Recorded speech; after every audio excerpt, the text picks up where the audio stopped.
Lawrence Bishnoi के page पर post बनी चर्चा का विषय। अखिल भारतीय बिश्नोई महासभा को लेकर पोस्ट किया गया। महासभा के राष्ट्रीय अध्यक्ष के समर्थन में की गई पोस्ट में लिखा, बुढ़िया के समर्थन में लॉरेंस और उसकी टीम आ चुकी है, किसी भी हद तक जा सकते हैं। तो ये पोस्ट जो है ये सोशल मीडिया पर वायरल हो रहा है। लॉरेंस बिश्नोई के पेज पर पोस्ट अब चर्चा का विषय बन चुका है। बताया जा रहा है कि ये पोस्ट, ये देखिए, यही वो पोस्ट है जो सोशल मीडिया पर तेजी से वायरल हो रहा है, जिसको हम आपको दिखा रहे हैं। इस पर लिखा हुआ है कि किसी भी हद तक जाने के लिए अब गैंग तैयार है। बुढ़िया के समर्थन में लॉरेंस और उसकी टीम आ चुकी है, जो किसी भी हद तक जा सकती है। महासभा के राष्ट्रीय अध्यक्ष के समर्थन में दरअसल ये पोस्ट किया गया है। अखिल भारतीय बिश्नोई महासभा को लेकर के ये पोस्ट है जो सोशल मीडिया पर अब वायरल है।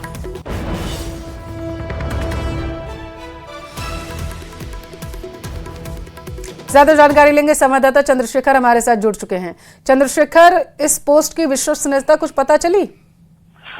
देखिए, बात करें तो फिलहाल जो लॉरेंस बिश्नोई नामक जो पेज बना हुआ है उस पर ये पोस्ट की गई है, जिसमें ये जो पूरा मामला है अखिल भारतीय बिश्नोई महासभा का मामला है, जहां अध्यक्ष देवेंद्र बुढ़िया के साथ कुछ लोगों ने जो मिसबिहेव किया था उसको लेकर 13 तारीख को एक महासभा की मीटिंग बुलाई गई और जिसमें कुलदीप बिश्नोई को जो है महासभा से बाहर किया गया, संरक्षक के पद से हटाया गया है।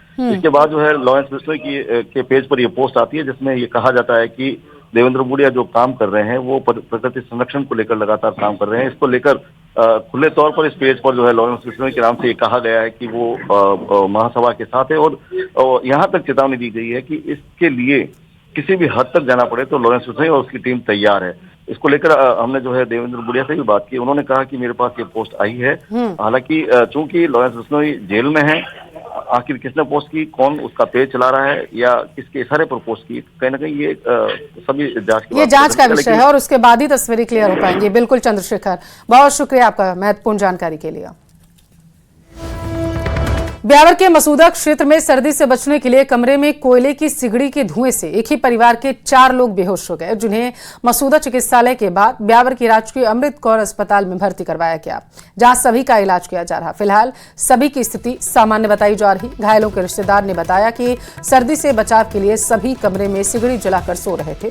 खिड़कियां बंद कर दी गई, जिससे अंदर काफी धुआं हो गया था। उसके कारण सभी लोग बेहोश हो गए। मामले की जानकारी पर स्थानीय लोगों ने उन्हें वहां से बाहर निकाला, परिजनों को सूचित किया गया। उसके बाद इन्हें ब्यावर की राजकीय अमृत कौर अस्पताल लाया गया। इलाज जारी है।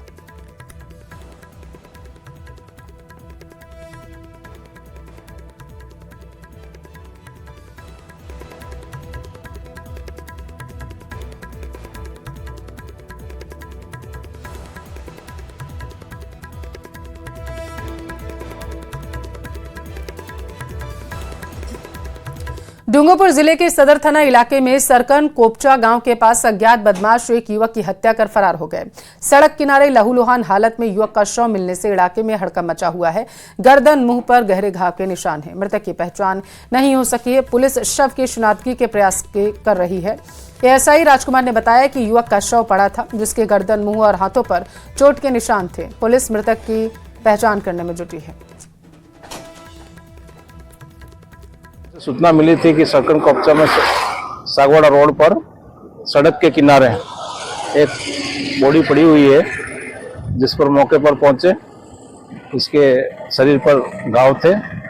डेड बॉडी हॉस्पिटल पहुंचाई गई है। उसकी शनाख्ती के प्रयास किए जा रहे हैं। बूंदी जिले के रामगढ़ अभयारण्य को प्रदेश का चौथा टाइगर रिजर्व घोषित किए करीब 3 साल हो चुके हैं, लेकिन अब तक उन 8 गांवों को विस्थापित नहीं किया गया जो रिजर्व क्षेत्र में आते हैं। हालांकि इन 8 गांवों में गुलखेड़ी गांव में पूरी तरीके से विस्थापित नहीं हो पाया। हालांकि अधिकारी देरी के पीछे अलग अलग वजह बता रहे हैं। देखिए रिपोर्ट।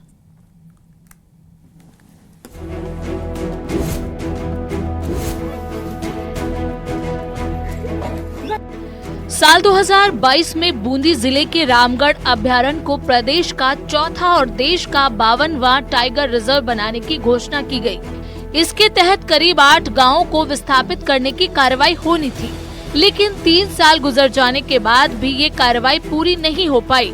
इन 3 सालों में गाँव वालों की मांग भी बदल गई है। वो जमीन के साथ साथ 25-25 लाख रुपए मुआवजे की मांग कर रहे हैं। यही समस्या है भाई, मुझे जमीन लेनी चाहिए। मन तो मारा आए बांदर मारा थोड़ा कहाँ पटको मन जमीन लेनी चाहिए और वो खाए लकड़ू 15 लाख में मात्र काय करोगा 40/10 को प्लाट लेते ना उन भी आदमी 10 लाख की रेट में दे रहा तो 15 लाख मात्र पूरी मांगता है, पूरी जायदाद का दे रहा तो मैं प्लॉट लेंगा, मकान बनाऊंगा, बच्चा बच्चा ने पालेंगा, यहाँ की शादी ब्याह करेंगा, काय करेंगा। ये एक पैकेट से मात्र तो पैसे ज्यादा मिलने चाहिए, पैसे ज्यादा मिल तब छोड़ोगे जब छोड़ेंगे। 3 साल खाट दिया ना, अब 3 साल खाट दिया, 3 साल में ये बच्चा 21 साल का हो गया, तो अब यान पैसा मतलब जरूरी है, जब भी गाँव छोड़ेगा ना, गाँव न छोड़े कुछ भी हो जाओ साहब। दरअसल रामगढ़ विषधारी टाइगर रिजर्व में जल्द ही 2 बाघों को शिफ्ट करने की तैयारी है, लेकिन 8 गांवों के विस्थापन न होने के चलते विकास के कामों की रफ्तार धीमी पड़ गई है। उन्होंने कलेक्टर महोदया ने ये बताया था कि यहाँ से विस्थापित होंगे तो आपको खटकर में जमीन आवंटन करा करके जमीन रहने के लिए जमीन दी जाएगी। ऐसा नहीं होने पर वो लोगों में गुस्सा फैल गया कि हम यहाँ से निकलेंगे नहीं, हम रहेंगे तो कहाँ रहेंगे। आज की तारीख में भी जिला प्रशासन यदि इनको रहने के लिए जमीन आवंटन कर देते हैं तो ये मेरी गारंटी है कि मार्च तक सभी परिवार आ सकते हैं। गुलखेड़ी, भीमगंज, भेरूपुरा, बाड़ा धुंधला, जावरा, केशवपुरा, हरिपुरा और गुड़ा मंगदू गांव का सर्वे करने के बाद पहले चरण में गुलखेड़ी गांव को विस्थापित करने का काम शुरू हुआ, जिसके तहत सरकार ने गांव वालों को कैश और लैंड पैकेज का ऑप्शन दिया। गांव के कुल 215 परिवारों में से 193 द्वारा कैश पैकेज, वहीं 22 परिवारों द्वारा लैंड पैकेज का चयन किया गया, लेकिन विस्थापन की प्रक्रिया के धीमी गति से चलने से 3 वर्ष गुजरने के बावजूद अभी तक न तो लैंड पैकेज की भूमि का चयन किया गया है और न ही कैश पैकेज वाले 193 परिवारों को पूरी राशि दी गई है। विस्थापित की ये तो प्रशासन यदि मूड में आ जाए, मैं कर रहा हूँ जो कर ले, तो बहुत जल्दी विस्थापित हो सकती, गुलखेड़ी संपूर्ण का जीरो लगा सकते, लेकिन ये प्रशासन गंभीरता से ले। वहीं दूसरी तरफ गुलखेड़ी गांव में चल रही विस्थापन की प्रक्रिया के तहत गांव के 90% परिवार द्वारा विस्थापन की सहमति दिए जाने और 34 परिवारों को विस्थापित कर दिए जाने से जल्द ही पूरे गांव को विस्थापित कर दिए जाने की बात सामने आ रही है। हमारे जो टाइगर रिजर्व कोर एरिया उसमें 8 गांव हैं, उन 8 गांवों को हमको विस्थापित करना है। अभी गांव गुलखेड़ी का विस्थापन चल रहा है और उसमें हमने काफ़ी सफलता प्राप्त कर ली है, मतलब लगभग 90% ज़्यादा लोग सहमत हो गए। कलेक्टर अक्षय गोदारा भी जल्द ही गुलखेड़ी गांव के साथ साथ दूसरे गांवों के विस्थापन की प्रक्रिया पूरी करने की बात कर रहे हैं। अभी इसमें मूल सबसे सर्वप्रथम गुलखेड़ी विलेज से प्रारंभ किया गया था, जिसमें लगभग 215 परिवार आइडेंटिफाई किए गए थे। उसमें लगभग 193 कैश पैकेज के तहत है, 22 लैंड पैकेज के तहत है। तो जो कैश पैकेज है उसमें लगभग सभी को फर्स्ट किस्त जारी हो चुकी है और जैसे जैसे वो भूमि समर्पण करते हैं उनको सेकंड किस्त भी रिलीज की जा रही है। बहरहाल ऐसे में बाघों के जच्चा घर के नाम से प्रसिद्ध रामगढ़ विषधारी टाइगर रिजर्व यानी बाघों के घर में बसे 8 गांवों का विस्थापन नहीं होने से रिजर्व क्षेत्र का विकास तो बाधित हो ही रहा है। ऐसे में जरूरत है कि रिजर्व क्षेत्र में बसे उन 8 गांवों को जल्द से जल्द विस्थापित किया जाए ताकि रिजर्व क्षेत्र का विकास जल्द से जल्द हो सके। बूंदी से न्यूज़ 18 राजस्थान के लिए चैन सिंह तंवर की रिपोर्ट। जैसलमेर में पिछले दिनों मृत मिले कुर्जा पक्षियों की मौत बर्ड फ्लू से हुई है। भोपाल लैब से आई जांच रिपोर्ट में इसका खुलासा हो चुका है। जांच रिपोर्ट में कुर्जा पक्षियों की मौत का कारण बर्ड फ्लू बताया गया। लैब से आई रिपोर्ट के बाद प्रशासन अलर्ट है। प्रशासन ने देगराय ओरण इलाके के लुड़ेरी तालाब क्षेत्र के इन्फेक्टेड हॉटस्पॉट एरिया घोषित कर दिया है। संक्रमण को रोकने के लिए प्रभावी कदम उठाए जा रहे हैं। पशुपालन विभाग, वन विभाग और चिकित्सा विभाग के अधिकारियों को मिलाकर एक संयुक्त टीम बनाई गई। इस टीम ने क्यूआरटी का गठन किया है जो हॉटस्पॉट एरिया में गश्त और निगरानी का काम कर रही है। इसके साथ ही प्रवासी पक्षियों के झुंड पर भी नजर रखी जा रही। इसके अलावा संक्रमण को फैलने से रोकने के लिए क्षेत्र में केमिकल का छिड़काव किया जाएगा। बता दें कि जैसलमेर के देगराय ओरण इलाके के तालाब क्षेत्र में 11 जनवरी को 6 कुरंजा पक्षियों के शव मिले थे। इसके बाद 12 जनवरी को 2 कुरंजा पक्षी मृत पाए गए। सभी 8 मृत पक्षियों के बिस्तरा को जांच के लिए भोपाल स्थित निषाद लैब भेजा गया था। रविवार को ही वन विभाग द्वारा 2 मृत पक्षी यहाँ लाए गए। उसका विधिवत जो है सैंपलिंग करके dead bird as it is हमने भोपाल लैब को भेज दिया। जहाँ ऐसी संदेश होता है या अपने को अंदेशा होता है कि इसमें पॉजिटिविटी हो भी सकती है, नहीं हो सकती। ऐसे बर्ड को पोस्टमार्टम यहाँ नहीं किया जाता है, वो एज इट इज बर्ड जो है भोपाल की निषाद लैब है, जहाँ देश के जाने माने वैज्ञानिक बैठते हैं और उनके द्वारा पुष्टि होने के बाद ही कलेक्टर सर इसके बारे में अपने को अवगत करा देते हैं। राजसमंद जिले में भी कड़ाके की सर्दी का दौर जारी। सर्दी के कारण लोगों की दिनचर्या के साथ खान पान में बदलाव आया। जिले में सर्दी में लोग तिल से बनी जगल को विशेष रूप से पसंद करते हैं। इम्यूनिटी बूस्टर के साथ ही तिल के औषधीय गुण इसे काफी लाभकारी बना देते हैं, लेकिन समय में बदलाव के साथ ही जगल बनाने की घाणी में भी अब नई तकनीक का इस्तेमाल किया जा रहा। घाणी में अब बैलों की जगह जुगाड़ बाइक और इलेक्ट्रॉनिक घाणी के ले ली गई है। मुख्य रूप से जगल में तिल और गुड़ का इस्तेमाल होता है, जिसे घाणी में पीसा जाता है। सर्दियों में तिल खाने के फायदे: तिल में मौजूद कैल्शियम, मैग्नीशियम, फास्फोरस और आयरन जैसी पोषक तत्व हड्डियों को मजबूत बनाने में मदद करते हैं। और ये काम हम 25 वर्षों से कर रहे हैं, पीढ़ी दर पीढ़ी करते आए हैं। और ये शॉर्टेज तिल्ली से हम ये तिल्ली की जगल तैयार करते हैं और ये शरीर में अच्छा रहता है। और हम तैयार गुड़ और तिल्ली शॉर्टेज तिल्ली से हम तैयार करते हैं। और तिल्ली की हम गजक भी रखते हैं सर। इसमें तिल्ली का जो तेल निकलता है सर, वो प्योर देसी जो बेल वाला जो सिस्टम होता है, जो पहले हमारे बड़े बुजुर्ग निकालते थे, उसी तरीके से निकालते हैं। वो इसका मॉडिफाई हुआ है मशीन है ये। जैसे पहले वो जयपुर का रुख करेंगे। बड़ी खबर है, एपीओ हुए 389 डॉक्टर्स की पोस्टिंग के मामले में अपडेट आया है। इन सभी डॉक्टर्स को निदेशालय से कार्यमुक्त किया गया। नई पोस्टिंग स्थान पर उपस्थिति देने के निर्देश दिए गए। आज ही एपीओ डॉक्टर्स के पोस्टिंग आदेश भी जारी हुए हैं।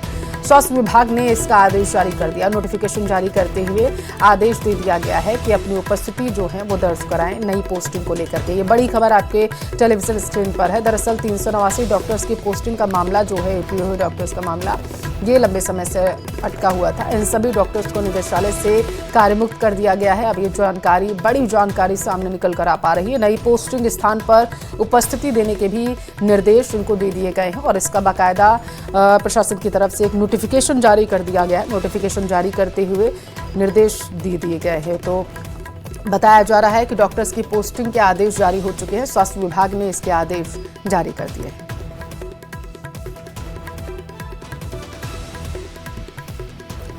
389 डॉक्टर्स की पोस्टिंग के मामले से जुड़ी ये बड़ी खबर है। पूरे प्रदेश में कड़ाके की ठंड का दौर जारी है। सर्दी में जनजीवन पूरी तरीके से प्रभावित हो गया। फसलों को भी नुकसान पहुंचा है। सर्दी का सबसे ज्यादा असर सब्जियों पर देखने को मिल रहा। जहां पर भी सब्जी की खेती हो रही है, वहां नुकसान देखने को मिल रहा। सब्जी की खेती करने वाले किसान अपनी फसल को बचाने के लिए तरह तरह के जतन कर रहे हैं। दौसा जिले के पिलोड़ी गांव में एक किसान ने टमाटर की खेती कर रखी है और कड़ाके की ठंड के कारण टमाटर की पौध अब सिकुड़ने लगी है। ऐसे में टमाटर को बचाने के लिए उन्हें ढका जा रहा। जैसे ही शाम होती है तो पॉलीथीन से टमाटर को ढक दिया जाता है। दिन के समय भी ठंडी हवाएं चलने पर टमाटर की खेती को ढका जाता है। इधर कड़ाके की ठंड के कारण प्याज भी पीले पड़ने लगे और उधर गोभी के पौधों को भी नुकसान हो रहा। सर्दी के कारण हो रहे सब्जियों में नुकसान का जायजा लिया संवाददाता आशीष शर्मा ने।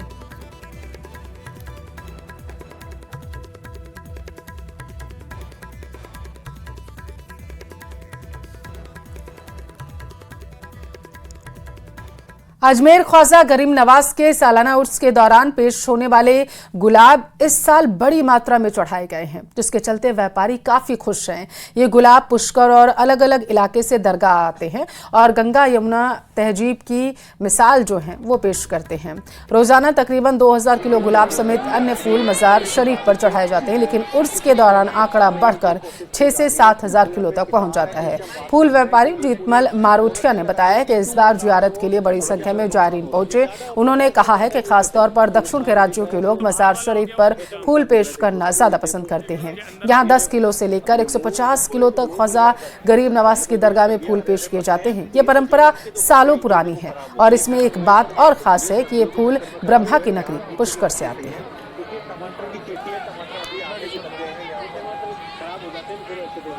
मज़ार है दरबार शिव का, सरकार गरीब नवाज का। मज़ारों की वो ग़िज़ा होती है फूल, संदल, ईतर और चादर। अब आज तक के ऊपर कोई आदमी चादर चढ़ा देता है, कोई आदमी फूल चादर दोनों चढ़ा देता है, कोई आदमी ईतर भी पेश कर देता है, कोई आदमी संदल भी पेश कर देता है। पर संदल का एक टाइमिंग है। ईतर कभी भी पेश कर सकते हैं, फूल कभी भी पेश कर सकते हैं, चादर कभी भी पेश कर सकते हैं। तिब्बत की संस्कृति और सभ्यता को बचाने के लिए तिब्बती यूथ कांग्रेस इन दिनों बाइक रैली के जरिए सड़कों पर है। 22 नवंबर को इस यात्रा का आगाज हुआ। तिब्बती युवा कांग्रेस ने अपील की है कि वे चीन पर दबाव डालें ताकि तिब्बत में सांस्कृतिक और पर्यावरणीय विनाश को रोका जा सके। तिब्बती युवा कांग्रेस ने अरुणाचल प्रदेश स्थित बुमला दर्रे से बाइक रैली की शुरुआत की। ये रैली 19 से ज्यादा राज्यों में 15,000 किलोमीटर की दूरी तय करेगी और इसी के तहत ये बाइक रैली माउंट आबू पहुंची। इस बाइक रैली में कुल 18 सदस्य शामिल हैं। ये जो बाइक रैली यात्रा जो है हम तिब्बती यूथ कांग्रेस ने ऑर्गेनाइज किया है, इसका शुरुआत जो है 22 नवंबर को हमारे भारत और तिब्बत का सीमा वो भी अरुणाचल प्रदेश में स्थित तवांग से बुमला से हमने शुरू किया, तवांग का बुमला से। और आज हमारे 56 दिन है और राज्य के तौर पर राजस्थान का धरती जो है हमारे 17 हमारे राज्य है। और ये यात्रा का जो पूरा मकसद जो है तिब्बत की आजादी, भारत की सुरक्षा, इसी नारे के साथ हम पूरा भारत भ्रमण कर रहे हैं। राजसमंद जिले में निर्माणाधीन हाईवे 162 के निर्माण में ऐतिहासिक धरोहर के मलबे से पाटने के आरोप हैं। खमनौर इलाके में स्थित महाराणा प्रताप युद्ध स्थली हल्दीघाटी युद्ध दर्रे को मलबे से पाटने के विरोध में विरासत संरक्षण जीर्णोद्धार समिति ने कलेक्टर को ज्ञापन सौंपा और ऐतिहासिक दर्रे से मलबा हटाने की मांग की।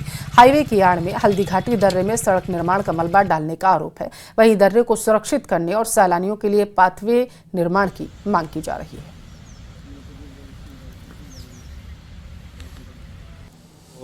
3 दिन पहले संज्ञान में आया कि भाई वहाँ पर हल्दीघाटी के मूल स्वरूप से खिलवाड़ किया जा रहा है। हमें खुद और हमारी टीम मौके स्थिति पे पहुंचकर हमने उस स्थान को देखा जहाँ पर हमने 1 वर्ष पहले श्रमदान किया था। वो स्थान अब नहीं रहा है। वहाँ पर मिट्टी डाल के पाट दिया गया। हम कोई विकास के खिलाफ नहीं है, विकास होना चाहिए देश में, अच्छी बात है, लेकिन ऐतिहासिक धरोहरों को बिना छेड़े आप विकास करोगे तो उसमें गौरव रहेगा। बाड़मेर जिला अस्पताल के एमसीएच सेंटर के महिला प्रसूता वार्ड जननी वार्ड में खिड़कियों के कांच टूटे पाए गए, जिसके कारण सर्दी प्रसूता और नवजात दोनों को ठिठुरा रही है। मरीजों की सुरक्षा के लिए अस्पताल प्रशासन ने खिड़कियों पर पर्दे जरूर लगाए, लेकिन वह पर्दे भी फटे हुए हैं। इसके साथ ही खिड़कियों में लगी जालियों में भी अब बड़े बड़े छेद हो चुके हैं। मरीज अस्पताल में भर्ती होता है तो वह अपने साथ कंबल लेकर आता है। जिला अस्पताल में सफाई व्यवस्था मानो जैसे भगवान के ही भरोसे है। मरीजों के परिजन का कहना है कि मरीजों को सर्दी से बचाने के लिए अस्पताल प्रशासन ने कोई ठोस कदम नहीं उठाए हैं। सर्दी के लिए तो कोई है ही नहीं, यहाँ पर छोटी बसें है और सर्दी से तो ये हमारे को बीमार होने की संभावना ज्यादा ही रहती है। रात तो सर्दी बहुत ही खिड़की से हवा की हम हाँ। क्या यहाँ पर मतलब देशी जुगाड़ किया हुआ है? कोई पर्दे वगैरह नहीं लगे? नहीं, कुछ नहीं है, पर्दे वगैरह कुछ नहीं है। कांच भी टूटे हुए? हाँ, खिड़कियाँ भी सब कांच टूटे हुए हैं, देखो कांच वगैरह सब टूटे हुए। जयपुर का रुख करेंगे। बड़ी खबर है, जीसीटीएसएल कर्मचारियों में भारी आक्रोश है। कई मांगों को लेकर मुख्यालय पर प्रदर्शन किया गया। मजदूर कांग्रेस इंटक के बैनर तले प्रदर्शन किया गया है। कर्मचारी घनश्याम के विरुद्ध एक तरफा कार्रवाई का विरोध किया गया। घनश्याम शर्मा के लिए निष्पक्ष जांच की मांग की गई। प्रशासन पर भेदभावपूर्ण कार्रवाई का आरोप लगाया गया है।